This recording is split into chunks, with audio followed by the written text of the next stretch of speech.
حضرت سیدنا فقیہ ابواللیث سمرقندی رحمۃ اللہ تعالی علیہ تنبیہ الغافلین میں نقل کرتے ہیں، حضرت سیدنا وہیب بن منبہ رضی اللہ تعالی عنہ فرماتے ہیں، بنی اسرائیل کے ایک بزرگ ایک بار کہیں جا رہے تھے کہ راستے میں اچانک اوپر سے پتھر کی ایک چٹان سر کے قریب آ پہنچی۔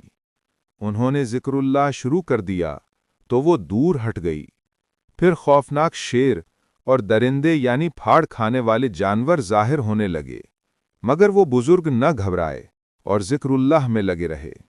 جب وہ بزرگ نماز میں مشغول ہوئے تو ایک سانپ پاؤں سے لپٹ گیا، یہاں تک کہ سارے بدن پر پھرتا ہوا سر تک پہنچ گیا۔ جب وہ سجدے کا ارادہ فرماتے وہ چہرے سے لپٹ جاتا، سجدے کے لیے سر جھکاتے یہ لقمہ بنانے کے لیے جائے سجدہ پر منہ کھول دیتا، مگر وہ بزرگ اسے ہٹا کر سجدہ کرنے میں کامیاب ہو جاتے۔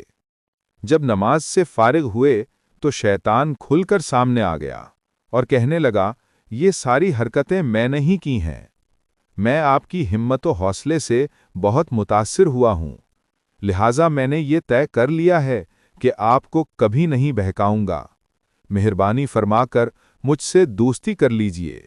اس اسرائیلی بزرگ نے شیطان کے اس وار کو بھی ناکام بناتے ہوئے فرمایا، تو نے مجھے ڈرانے کی کوشش کی، لیکن الحمدللہ عز وجل میں ڈرا نہیں، میں تجھ سے ہرگز دوستی نہیں کروں گا۔ بولا، اچھا، اپنے اہل و عیال کا احوال مجھ سے دریافت کر لیجئے کہ آپ کے بعد ان پر کیا گزرے گی۔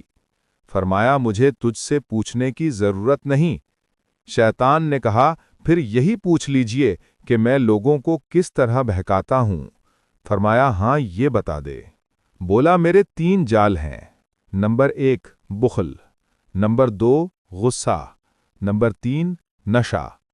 اپنے تینوں جالوں کی وضاحت کرتے ہوئے بولا، جب کسی پر بخل کا جال پھینکتا ہوں تو وہ مال کے جال میں الجھ کر رہ جاتا ہے، اس کا یہ ذہن بناتا رہتا ہوں کہ تیرے پاس بہت کم مال ہے، اس طرح وہ بخل میں مبتلا ہو کر حقوق واجبہ یعنی زکوٰۃ وغیرہ میں خرچ کرنے سے بھی محروم رہ جاتا ہے، اور دوسرے لوگوں کے مال کی طرف بھی مائل ہو جاتا ہے، اور یوں مال کے جال میں پھنس کر نیکیوں سے دور ہو کر گناہوں کے دلدل میں اتر جاتا ہے۔ جب کسی پر غصے کا جال ڈالنے میں کامیاب ہو جاتا ہوں تو جس طرح بچے گیند یعنی بال کو پھینکتے اور اچھالتے ہیں، میں اس غصیلے شخص کو شیاطین کی جماعت میں اسی طرح پھینکتا اور اچھالتا ہوں۔ غصیلہ شخص علم و عمل کے کتنے ہی بڑے مرتبے پر فائز ہو، خواہ اپنے دعاؤں سے مردے تک زندہ کر سکتا ہو، میں اس سے مایوس نہیں ہوتا۔ مجھے امید ہوتی ہے کہ کبھی نہ کبھی وہ غصے میں بے قابو ہو کر کوئی ایسا جملہ بک دے گا جس سے اس کی آخرت تباہ ہو جائے گی۔ رہا نشہ تو میرے اس جال کا شکار یعنی کسی نشے میں دھت، اس کو تو میں بکری کی طرح کان پکڑ کر جس برائی کی طرف چاہوں لیے پھرتا ہوں۔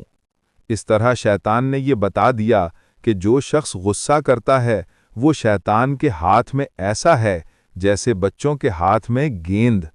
اس لیے غصہ کرنے والے کو صبر کرنا چاہیے تاکہ شیطان کا قیدی نہ بنے کہ کہیں عمل ہی ضائع نہ کر بیٹھے۔